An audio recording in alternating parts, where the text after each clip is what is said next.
আমাদের শখানিকের উপর এখানে গুরুতর আহত অবস্থা হসপিটালে ভর্তি আছে। 725টা বাড়িঘরে হামলা করছে, দোকানপাটে হামলা করছে প্রায় 2 থেকে 250।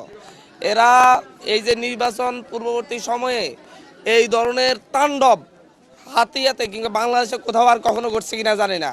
আজকে আবার বিভিন্ন জায়গায় হামলা করতেছে যে বিএনপি ক্ষমতায় চলে আসছে, আমরা সব হামলা করবো, মানুষের বাড়ি ঘরে হামলা করতেছে, লোকজন উপর হামলা করতেছে। আজকেও 5-7 জন ভর্তি হয়েছে। আগে গিয়ে ওনাকে জানাবো যে আপনার হাতিয়াতে আপনার লোকজন এই পরিমাণ তাণ্ডব চালাচ্ছে, এটা বন্ধ করবেন কিনা এবং এই ব্যাপারে আপনি কি অ্যাকশন নিচ্ছেন। এটা সরাসরি আমি এইভাবে, যেহেতু ওনার দল, আমি ওনার মাধ্যমে এটার ব্যবস্থা নিব। আমি কোনো আইনের কাছে যাবো না এই ব্যাপারটা নিয়ে।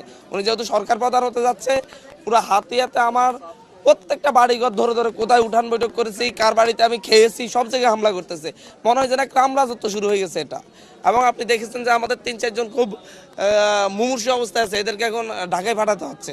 মানুষের কাছে আমি কৃতজ্ঞ, তারা এই তাণ্ডবের মধ্যে এরকম নির্বাচনে ভোট দিতে আসছে। এরকম ভয়াবহ পরিস্থিতিতে মানুষ ঘর থেকে বের হয়ে আসছে, যেখানে ইউজুয়ালি 65 থেকে 70% ভোট কালেক্ট হওয়ার কথা ছিল, কাস্ট হওয়ার কথা ছিল, সেখানে ভোটার কাস্ট হয়েছে মাত্র 47%, যেটা হাতের সর্বনিম্ন। তারপর আমরা প্রায় 30,000 ভোটে বিজয়ী হয়েছি।